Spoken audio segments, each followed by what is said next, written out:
राधे राधे, जय श्री कृष्ण।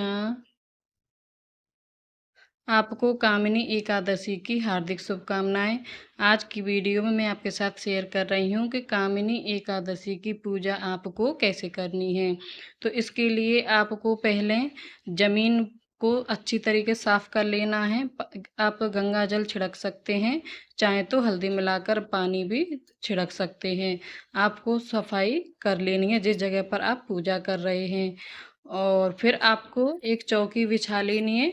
आपके पास लकड़ी का पटरा हो तो वो भी आप बिछा सकते हैं।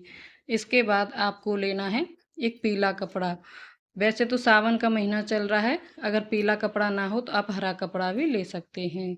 तो देखिए, यहाँ मैंने पूजा के लिए कुछ सामग्री ली है। मैंने लिया है 1 लोटा जल, और थोड़ी सी मैंने यहाँ पंचमेवा का जो है प्रसाद लिया है, जो कि कान्हा जी को बहुत पसंद है। उसके बाद मैंने लिया है एक दीपक। आप तिली के तेल का भी दीपक ले सकते हैं और घी का दीपक भी ले सकते हैं। और यहाँ लिया है मैंने कपूर, जिसमें लौंग डली हुई आरती के लिए।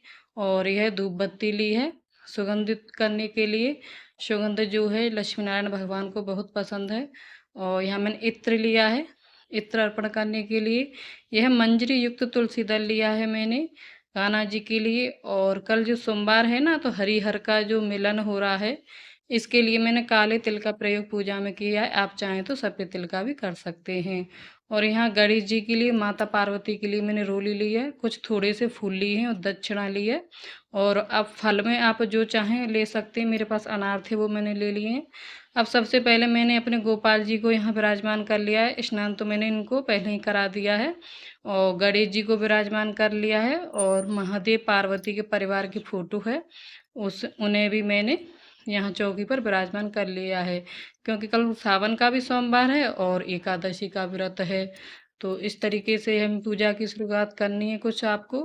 तो सबसे पहले मैंने यहाँ दीपक जला लिया है, और दीपक जलाकर मैंने जो है सबसे पहले व्रत का संकल्प लिया है। संकल्प लेने के बाद मैंने सबसे पहले दीपक की पूजा की है। दीपक को रोली लगाऊंगी मैं, फिर भगवान श्री गणेश को रोली लगाऊंगी। उसके बाद जो है मैं चंदन से अपने कान्हा जी का टीका करूंगी, पीले चंदन से तिलक करूंगी।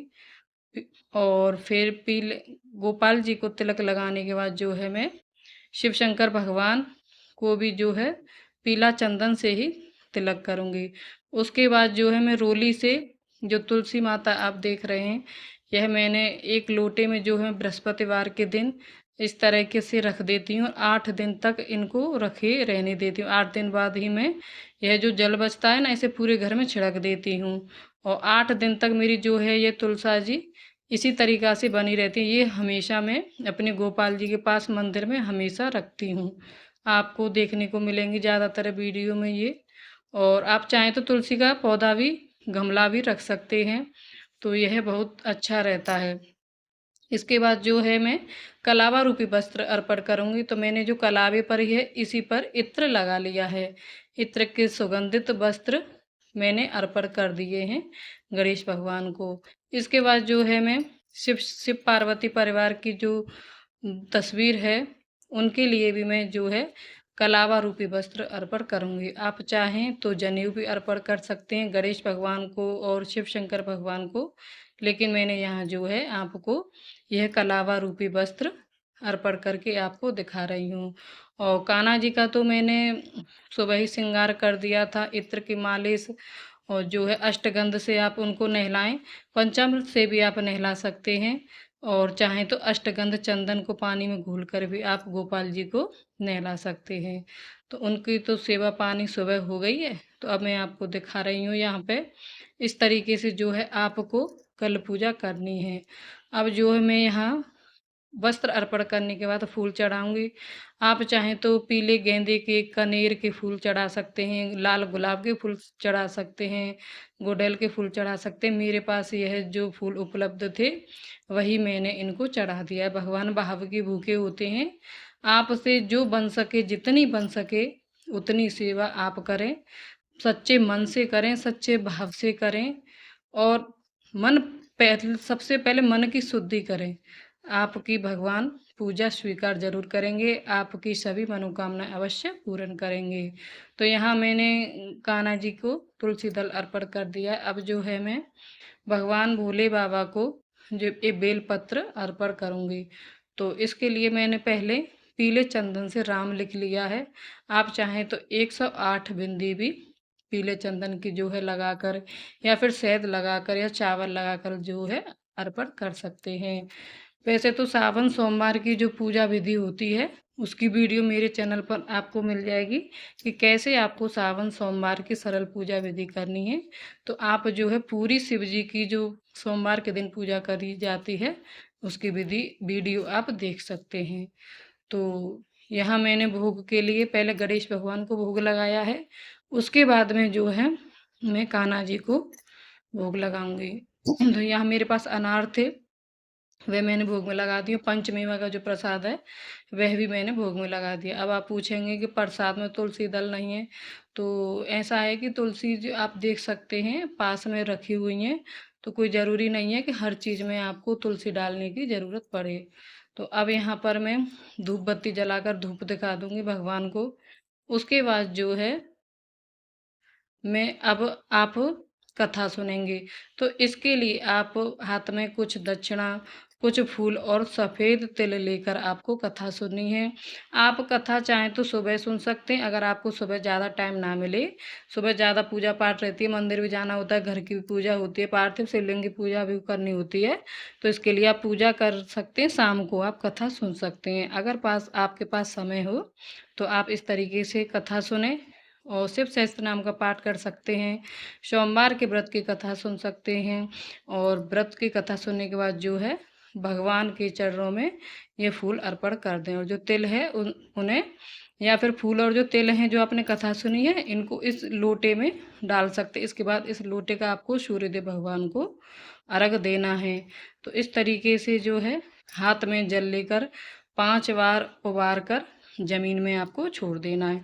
फिर आपको दक्षिणा जरूर अर्पण करनी है। इसके बाद मैं करूंगी आरती। आरती आप चाहें तो लौंग कपूर से भी कर सकते हैं, चाहें तो घी के दीपक से भी कर सकते हैं, या फिर जो तुलसी की सूखी लकड़ी का दीपक बनता है उससे भी आप आरती कर सकते हैं।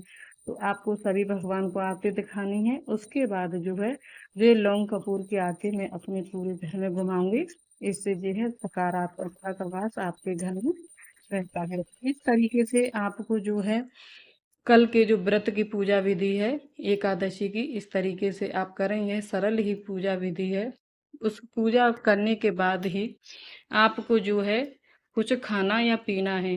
कोशिश करें कि पूजा करने से पहले आप पानी तक ना पिएं, पूजा करने के बाद ही आपको पानी पीना है।